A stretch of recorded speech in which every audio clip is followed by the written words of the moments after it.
아멘. 오늘 말씀 제목은 유일하신 구원자입니다. 이제 보니까 호세아서도 몇 장 남지 않았습니다. 시작한 게 엊그제 같은데 이제 오늘 하게 되면 이제 14장 마지막 한 장만 남았네요. 근데 그 사이에 계절은 변해서 이미 가을 이렇게 되어 갔습니다. 참 시간은 유서 같다는 말이 틀린 말이 아닌 것 같습니다. 그렇죠? 여러분, 우리 호세아서 오늘은 13장을 함께 살펴볼 텐데 이 13장까지 이르기에 이 에브라임, 우리가 북이스라엘로 대변되는 이와 같은 그들이 하나님의 책망과 심판에 대하여 거듭 여러 가지 이야기로 말씀을 계속해 주고 있지요. 그걸 보면서 이런 생각이 문득 들었습니다. 오늘 우리가 오전 설교에서 나눴던 것처럼 하나님께서는 종을 보내고 또 보내고 또 보내셔서 길이 참으시고 인내하시고 기다려 주신 것처럼 오늘 이 에브라임에 대하여 이와 같이 잘못된 것을 계속 이야기하시는 모습이 하나님께서 속히 돌아오라, 내가 너희를 이처럼 사랑한다, 내 마음을 알아달라는 하나님의 그 진짜 가슴 어린, 그리고 그 안에 담긴 우리를 향한 주님의 애끄름이 증거되고 있는 것 같다라는 마음이 들었습니다. 오늘 1절에 보면 이렇게 말씀을 시작합니다. 에브라임이 말을 하면 사람들이 떨었도다. 그가 이스라엘 중에서 자기를 높이더니 바알로 말미암아 범죄함으로 망하였거늘. 한 사람의 인생도 이런 어떤 성장기가 있고 또 그 가운데 영광스러운 때가 있다면 인생에 있어서의 쇠퇴기가 있을 수 있겠지요. 우리가 어떤 이런 성장성 같이 그래프를 그릴 수 있다면 지금 이 에브라임은 하나님의 은혜에 있어서 어떻게 더 가까워졌다가 어떻게 또 추락하고 있는지 이런 모습을 여기서 살펴보게 됩니다. 우리의 영적인, 우리가 함께 믿음을 갖고 있는 우리가 성장과 성숙을 이루어가는 것은 점진적으로 주님을 닮아가야 하는데 지금 이 13장 1절의 말씀을 보면 그들의 결말이 좋지 않다는 것이죠. 한때 에브라임이 하나님의 은혜를 받았습니다. 에브라임의 뜻은요, 2배를 받았다는 뜻이에요. 그러니까 다른 사람들, 다른 지파보다 더 많은 축복을 받았다는 것을 말하는 거죠. 그런데 그들이 그렇게 은혜를 받고 하나님을 경외하고 그럴 때에는 그들이 말을 하면 사람들이 떨었대요. 그만큼 그 말 그리고 그들이 하는 행동 속에서 사람들이 바라보고 그것을 보게 되고 그것을 따르는 영향력이 있었다는 거죠. 이것은 하나님으로부터 주어진 영향력을 이야기하는 겁니다. 그만큼 에브라임이 하나님부터 사랑을 받았었는데 지금 그들이 어떻게 됐을까요? 이스라엘 중에서 자기를 높이더니, 오늘 2가지 죄가 나오는데요. 첫 번째 죄가 자기를 높인 것입니다. 에브라임이 어떻게 했다고요? 자기를 높였다. 자기를 높이더니 바알로 말미암아 범죄하여 망하였다라고 말하고 있습니다.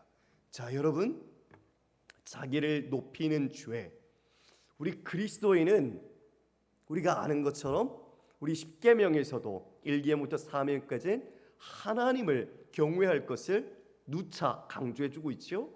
네, 그리고 그 인간 대인관계의 계명 속에서도 사랑하고 섬기며 우리가 어떻게 지내야 하는지를 말해주고 있습니다.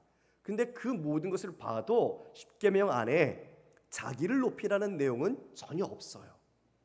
하나님을 경외하라, 그리고 오직 그분을 예배하는 삶, 그리고 그분께서 우리에게 주신 삶을 하나님의 뜻 가운데 걸어가고 순종하라고 이야기해 준 것, 바로 이 모든 말씀을 아주 응축해 놓은 십계명 내용을 뒤지고 뒤져도 자기를 높이라는 말씀은 어디에서도 찾아볼 수 없습니다.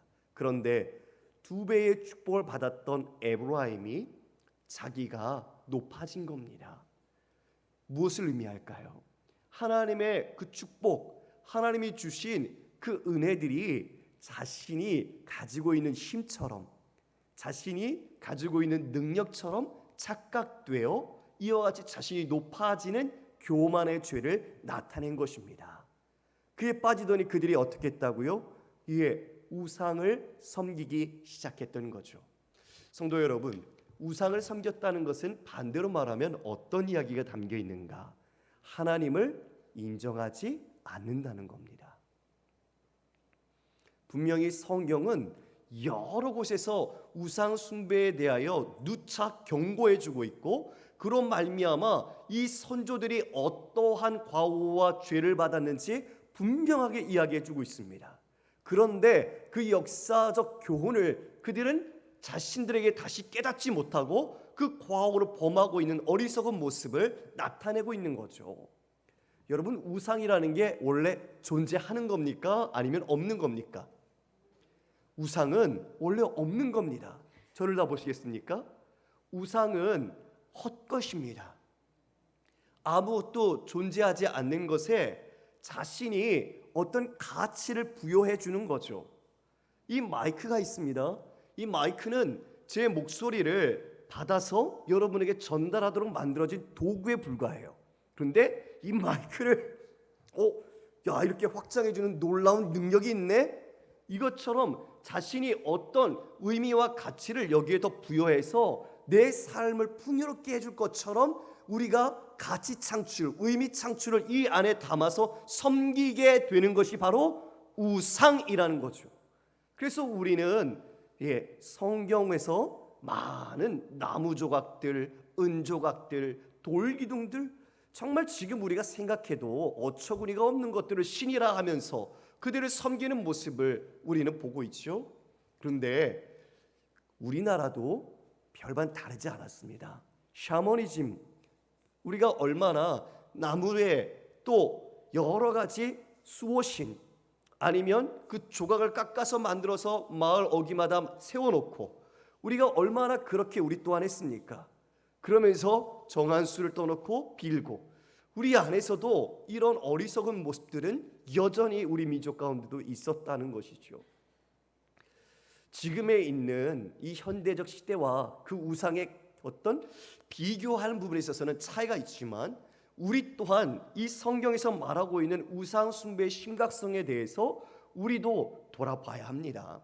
지금은 유형의 가치, 유형에 보이는 우상이 아니라 진짜 무형적이고 내 생각과 정서와 감정을 지배하고 있는 것들이 우상으로서 역사하고 있는 것들이 많죠. 그래서 우리의 가치관, 인생관, 도덕관 속에 그 우상의 가치가 가미되어서 우리의 삶을 영향력을 미쳐가는 것을 보는 겁니다. 우리는 돈에 대해서 민감합니다. 그리고 내가 가지고 있는 명예에 대해서 민감합니다.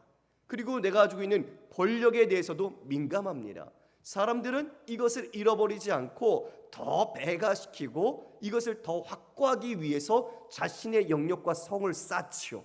그것이 자신의 어떤 능력을 더 개발시켜서라도 그것을 꼭 지켜내고자 하고, 수많은 경쟁과 또 치열한 이 많은 사람들 속에서도 내 영역만큼 확고히 붙들려고 하는 것이 내 가치라는 것을 인식하려고 하는 모습들이 여전히 있습니다.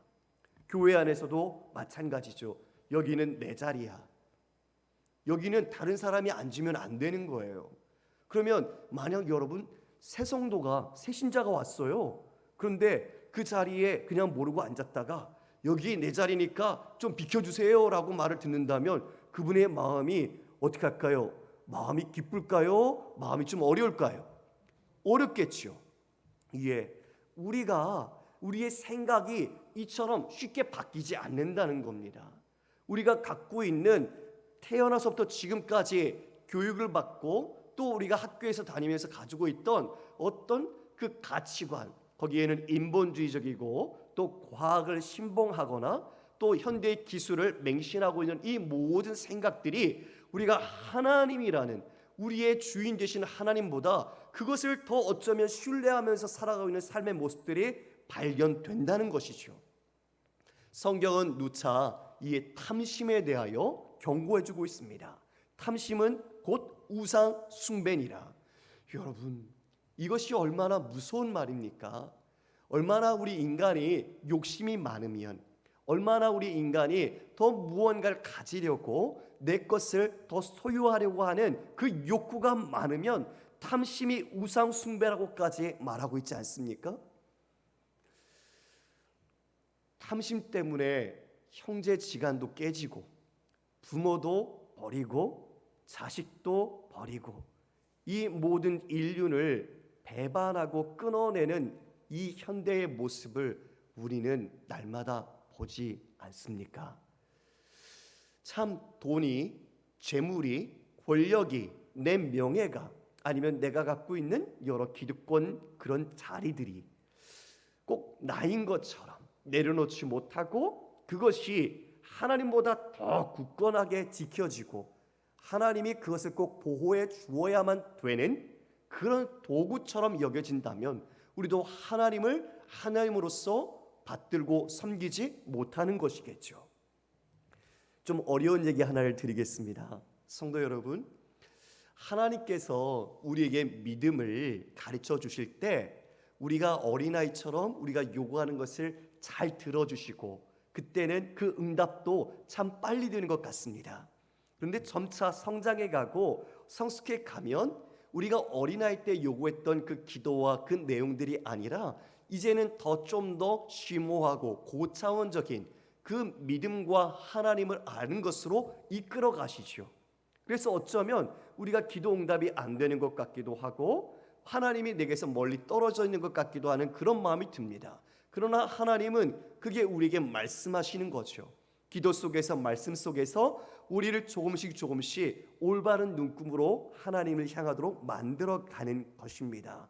그런데 그 방법이 연단과 환난과 어려움, 즉 내가 원하는 그림이 아닌 것, 내가 바라는 삶의 자리가 아닌 것으로 하나님 인도하셔서 그 자리 속에서 우리를 용광로에서 그 쇠를 끓여서 불순물을 제거하고 또 그를 연단하여 단단한 쇠가 되게 하듯 믿음의 굳건한 사람으로 우리를 만들어 가는 것입니다. 할렐루야. 그래서 우상을 제거해 가시는 거죠. 고난이 우리에게 유익이 됨은 그 고난이 없다면 내 안에 있는 이러한 생각들, 내 안에 있는 가치관과 내 경험들 속에서 하나님의 뜻에 맞지 않는 것들을 우리는 끊어내지 못하기 때문입니다. 어려움을 당해야 그 어려움 속에서 진짜가 무엇인지 그리고 가장 본질적이고 가장 붙들어야 될 것이 무엇인지 깨닫게 되기 때문이죠. 여러분, 불이 나야 정말 내가 뭘 들고 나올지 선택할 때 그 사람이 가장 소중히 여기는 것을 보게 되는 겁니다. 그것이 이런 믿음의 연단 그리고 이런 여러 어려움 속에서 하나님은 우리를 더 깊은 믿음의 지경으로 이끌어 가시는 것이죠. 에브라임을 하나님은 축복했는데 이들은 그 축복에 대한 의미와 감사를 잃어버리고 이제 어떻게 했어요? 오히려 그것으로 말미암아 자신이 더 능력 있는 것처럼 자신을 높이는 교만의 죄에 빠지고 하나님을 보지 못하고 이제 우상이라는 헛된 것에 자기의 마음을 둔 겁니다. 여러분, 이러니 우상은 원래 없는 것인데 우상을 섬기면 나오는 게 뭐가 되겠어요? 우상은 헛것이었잖아요. 그럼 우상으로부터 받는 건 뭐가 될까요? 헛것이죠. 헛것을 붙잡았으니 헛것을 낳는 것 당연 아니겠습니까? 그것이 지금 이와 같이 에브라임이 운매하게 빠진 죄의 모습이었습니다. 2절에 그래서 이렇게 말을 합니다. 이제도 그들은 더욱 범죄하여 그 은으로 자기를 위하여 우상을 부어 만들되 자기의 정교함을 따라 우상을 만들었으며 그것은 다 은장색이 만든 것이거늘 그들은 그것에 대하여 말하기를 제사를 드리는 자는 송아지와 입을 맞출 것이라 하는도다. 그 우상을 누가 만들었어요? 은장색, 사람이 만든 겁니다. 그치요? 사람이 만들어 놓고 거기에다 의미를 부여한 거예요. 뭐라고요? 제사를 드린 자는 이 송아지와 입을 맞출 것이다. 예. 여로보암이 금송아지를 만들어서 베델과 단에 이와 같이 송아지 숭배를 하도록 만들었죠.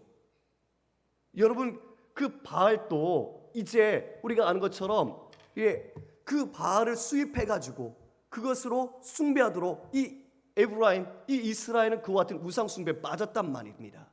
다 없는 것들이에요.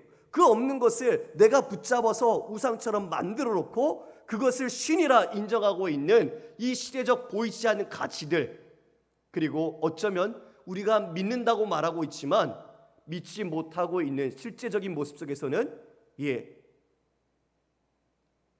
무신론자들,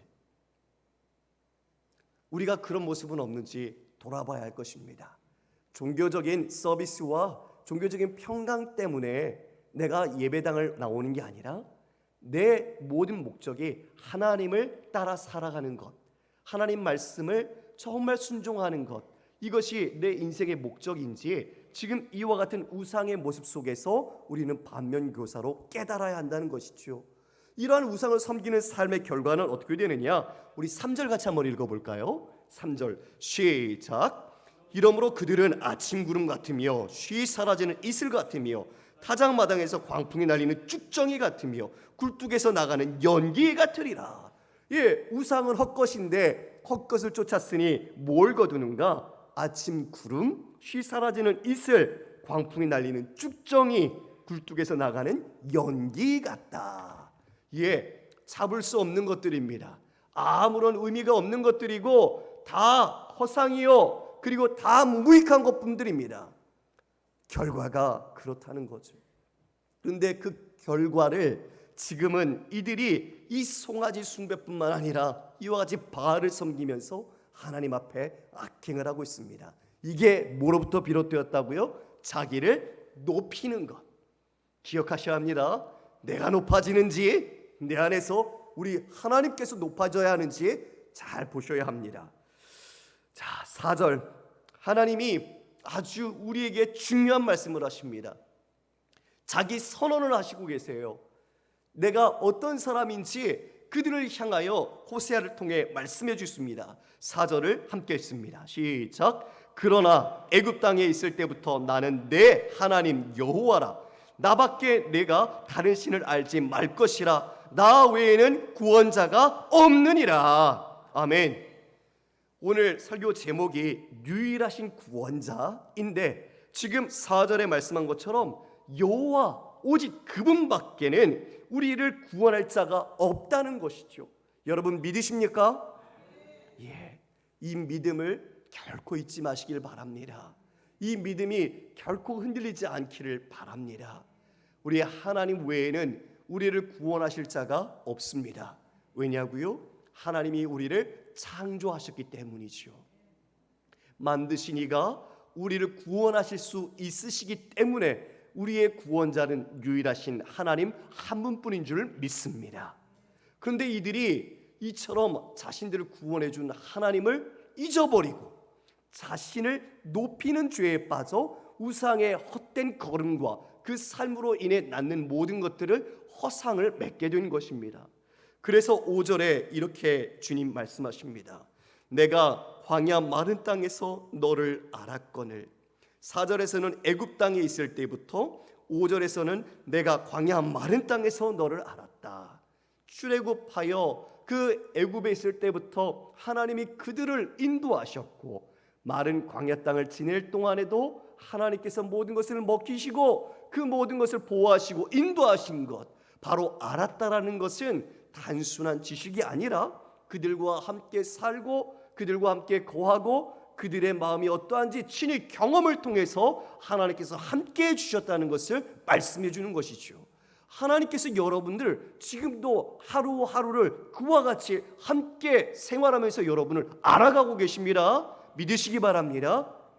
하나님만큼 여러분을 가장 깊이 그리고 가장 잘 이해하실 수 있는 분은 없습니다. 주님은 여러분의 마음 속속히 여러분의 아픔과 상처도 눈물도 그리고 반대로 여러분이 숨기려고 하는 은밀한 죄도 다 아십니다. 하나님은 우리를 사랑하시고 긍휼히 여기셔서 바로 그 죄로부터 우리를 구원해 주신 것이죠. 이처럼 애굽 땅에 있을 때부터 또 마른 광야를 지날 때도 내가 너를 알았다. 정말 독수리 날개처럼 업어서 너희를 이처럼 인도해 낸 사람이 바로 나다. 나 외에는 구원자가 없다. 이렇게 주님 말씀하고 계시는 겁니다. 그런데 6절에 보니 그들이 또 다른 죄, 오늘 첫 번째 죄인 자기를 높이는 죄에 이어서 두 번째 죄를 짓습니다. 6절을 읽겠습니다. 시작. 그들이 먹여준 대가로 배가 불렀고 배가 부르니 그들의 마음이 교만하여 이로 말미암아 나를 잊었느니라. 두 번째 죄가 뭐라고요? 교만해서 나를 잊었다. 아까는 자기를 높이더니, 하나님보다 자기를 높이더니 이제는 그 높이는 교만으로 말미암아 어떻게 됐어요? 하나님을 잊어버렸습니다. 하나님을 인정하지 않고 다른 우상을 섬기더니 이제는 하나님의 그 존재, 하나님의 계심, 하나님이 그와 같이 그들을 알았던 그 모든 과거와 추억과 기억과 경험을 어떻게 했다고요? 잊어버렸다.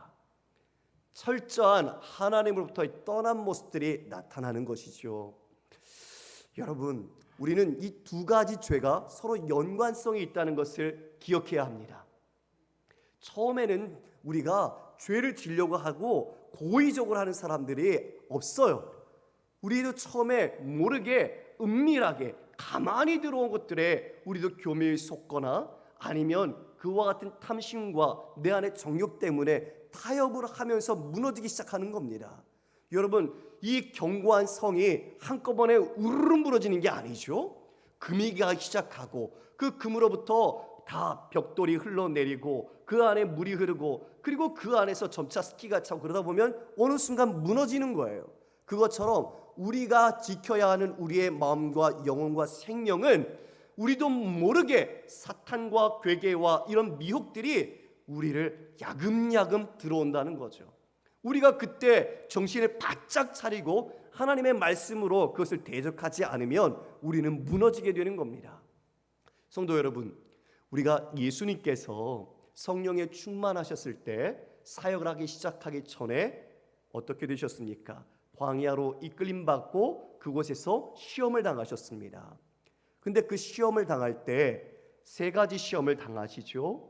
근데 그 시험의 내용들이 어제 우리 송 목사님께서 잠깐 거론해 주셨지만 정말 그 굶주림 속에 돌을 떡으로 만들어 먹으라, 우리에게는 정말 시험이 아니죠. 할 수가 없으니까요. 근데 예수님께는 그게 시험입니다. 하실 수 있기 때문이죠. 그래서 우리도 사탄이 우리를 공격할 때요, 가장 기묘하고 필요하고 지금 당장 중요하게 여기는 것, 그것을 파고듭니다. 지금 내가 무언가 중요한 일을 앞두고 있는데 그 일에 무언가 요긴하게 내게 낚시처럼 던져주는 거죠. 그것을 하나님의 뜻보다 그걸 먼저 잡으라고 우리를 유혹해내는 겁니다. 그래서 우리는 이 예수님의 시험 속에서 우리가 당장 필요하고 어쩌면 내 마음과 내 욕심으로 갖고 싶고 이루고 싶고 세상에 많은 사람들이 따라가고 사람들이 그 안에서 찬가를 부르고 있는 그 영광을 우리가 따라가는 것이 아니라 성령 충만함 가운데 말씀으로 그 모든 시험을 이겨내신 것처럼 우리도 말씀으로 무장하여 성령 충만함으로 이 모든 괴계를 물리쳐야 할 것입니다. 바로 그것이 우상, 자기를 높이지 않는 것, 그리고 그 헛된 우상을 내가 손에 잡지 않는 것입니다. 아까 드린 말씀처럼 우리는 우상을 이제 이렇게 손에 잡아서 보이는 것처럼 갖고 다니는 게 아니에요. 드라빔처럼 만들어서 그거로 점을 치고 그러는 게 아니에요. 우리의 정신 속에 들어온단 말이죠. 우리의 마음 속에 들어온단 말이죠. 그 가치가 어느 순간 내 생각 속에서 교묘하게 들어와서 내 결정에 결정적 영향을 준다는 겁니다. 그래서 우리는 말씀이 내 마음을 붙잡아 주시도록 꼭 기도해야 하는 것입니다. 할렐루야. 예, 지금 이처럼 이들의 두 번째 죄는 하나님, 그분을 잊은 겁니다. 우리의 인생이 하나님 한 분만으로 만족하는 인생 되기를 원합니다. 그리고 그분으로 인해서 여러분의 마음의 기쁨이 그리고 감사가 정말 늘 끊이지 않기를 원합니다. 그러려면 어떻게 될까요? 하나님을 더 찾아야 되겠죠. 하나님을 더 가까이 해야 할 것입니다. 그런데 우리가 하나님을 가까이 하지 않는다면 내가 다른 것을 가까이 하게 될 때 그것에 영향을 받게 되는 것이죠. 물론 물리적인 시간만을 이야기하는 것은 아닙니다. 우리의 모든 마음의 영적인 의지, 그리고 그것을 신뢰하는 마음을 이야기하는 것입니다. 여러분이 내가 가지고 있는 돈과 내 삶의 영향력을 의지한다면 하나님은 여러분을 결단코 기뻐하지 않습니다. 오히려 그건 하나님이 주신 것이 복이 아니라 저주죠. 그것을 분별하실 수 있어야 합니다. 사탄의 전략은 우리가 필요한 것들을 주어서 하나님께 가까이 가지 않도록 하는 것입니다.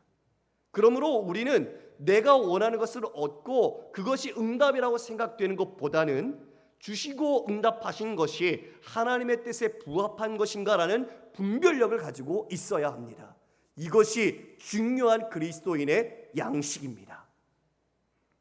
우리는 그것이 캐논이라는 하나님의 말씀으로 분별해야 할 것입니다. 지금 에브라임이 이와 같이 주어진 축복과 자신에게 주어진 그 부요함으로 인하여 점차 자신을 높이더니 하나님을 잊어버렸고, 호세아 시대에는 이제 그 모든 영향력을 상실해버렸어요. 영적인 영향력을 다 잊어버린 거죠. 그래서 다른 나라들에게 오히려 지배와 영향력을 받는 아주 비참한 상황으로 전락해버린 겁니다. 조공을 바쳐서 자신의 안정을 이루려고 하고, 강대국을 의지해서 어떻게 하면 내 삶을 좀 영위해 보려고 하고, 그런 모습들이 나타나고 있는 거죠. 하나님을 잊어버리니 그와 같이 세상을 의지해서 살아가는 모습으로 전락한 겁니다. 이후에 하나님께서는 아주 그들에 대한 마음의 심판을 이야기해 주십니다. 그래서 우리가 7절과 8절을 보면 사자와 표범, 곰같이 암사자같이 그들을 삼킬 것이라고 하나님께서는 말씀하여 주고 있지요. 여러분, 이 모든 에브라임의 모습을 통해 우리가 반면교사 삼아야 할 텐데요, 골로새서 3장 5절에서 10절로 이와 같이 말씀하고 있습니다. 우리 한 절씩 교독하겠습니다. 그러므로 땅에 있는 지체를 죽이라. 곧 음란과 부정과 사욕과 악한 정욕과 탐심이니 탐심은 우상 숭배니라. 6절 시작. 너희도 전에 그 가운데 살 때에는 그 가운데서 행하였으나 시작.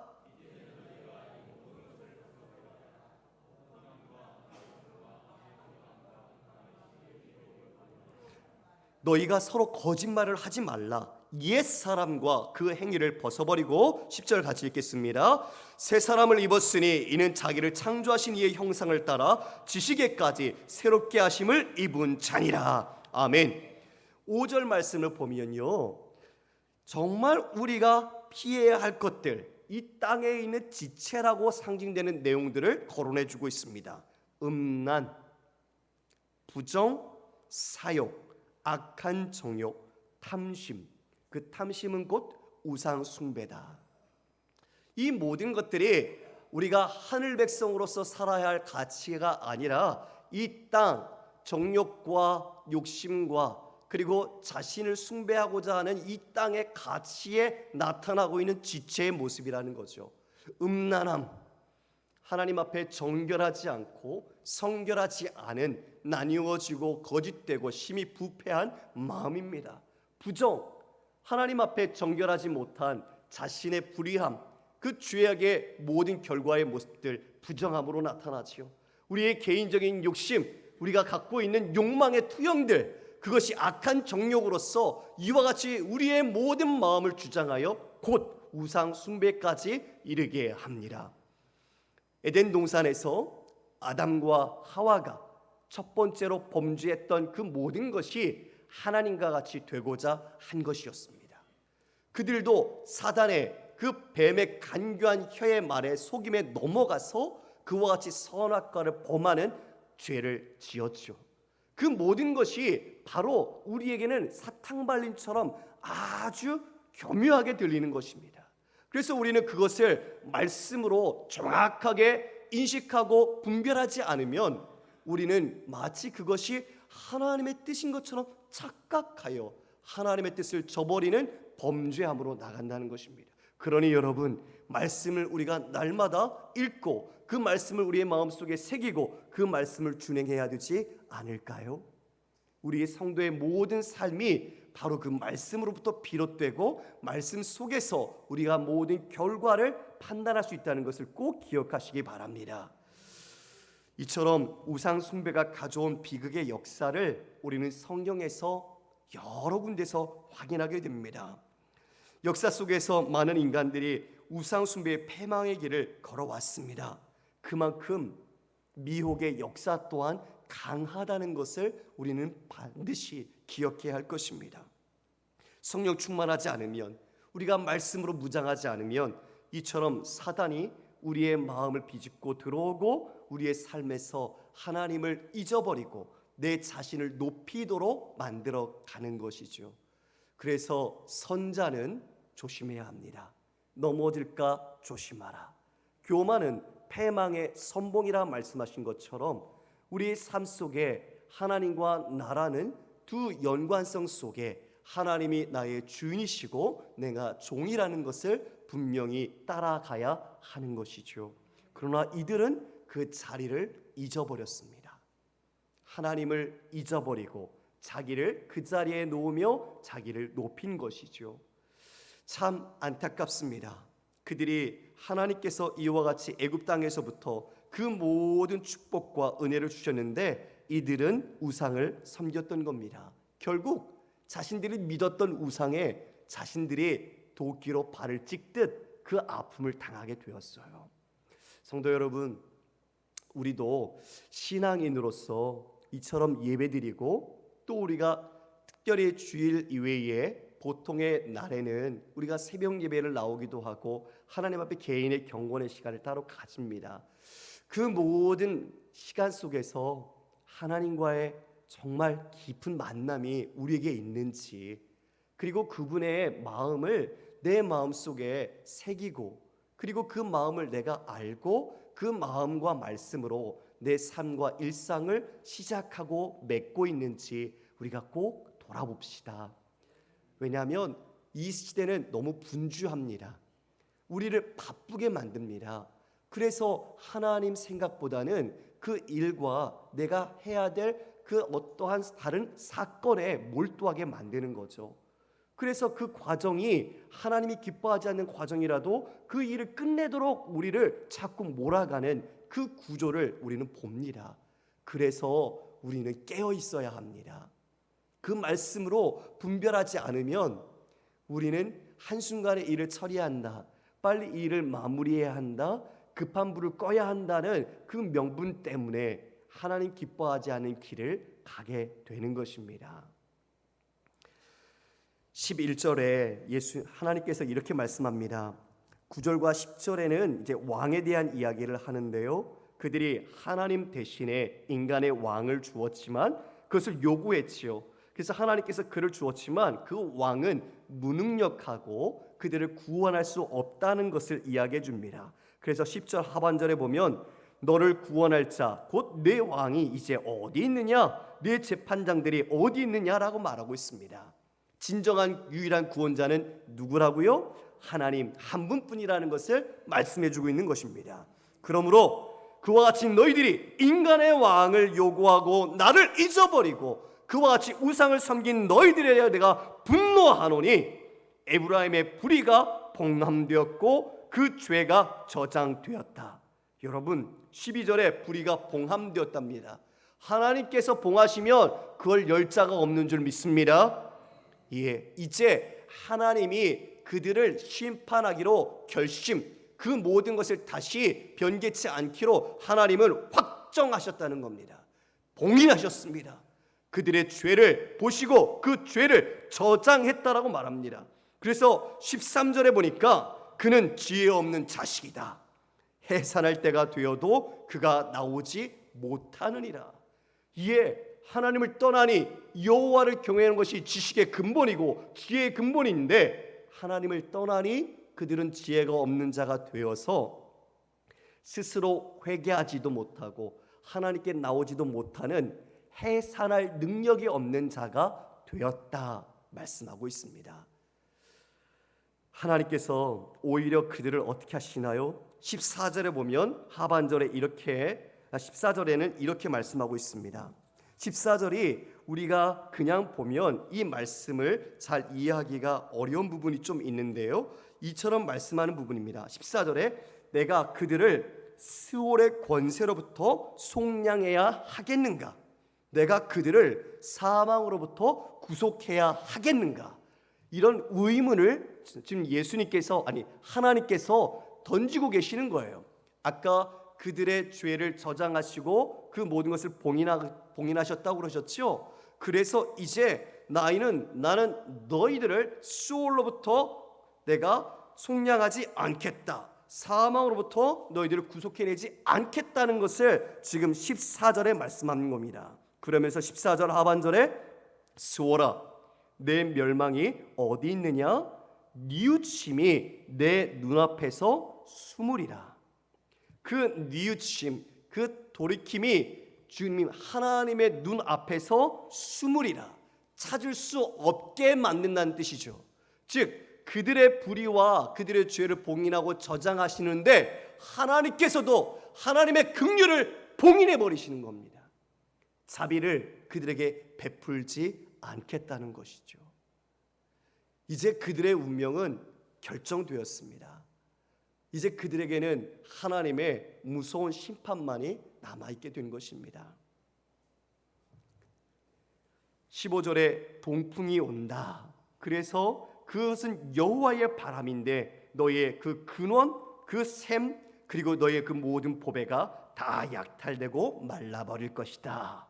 16절 우리 함께 읽어볼까요? 시작. 사마리아가 그들의 하나님을 배반하였으므로 형벌을 당하여 칼에 엎드려질 것이요 그 어린아이는 부서뜨려지며 아이벤 여인은 배가 갈라지리라.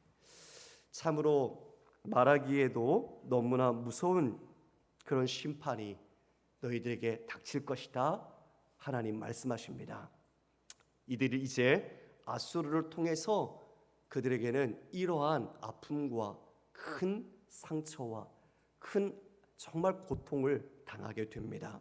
말씀을 정리하겠습니다. 성도 여러분, 오늘 에브라임이 두 가지 죄를 저질렀습니다. 첫 번째가 뭐였죠? 자기를 높이는 죄였습니다. 두 번째 죄는 뭐였습니까? 하나님을 잊어버린 것입니다. 우리가 그 두 가지 오늘 이 말씀 속에서 꼭 기억합시다. 나는 어떻게 그 두 가지 앞에서 행동하고 있는가? 내 마음의 중심은 어느 쪽에 더 중심줄을 놓고 있는가 돌아보시길 바랍니다.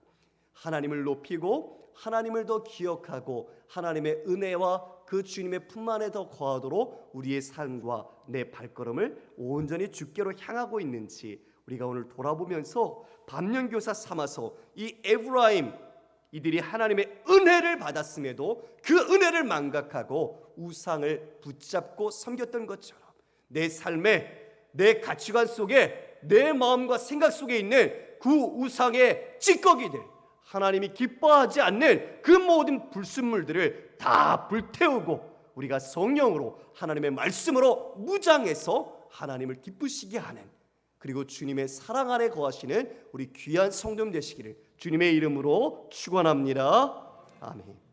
우리 함께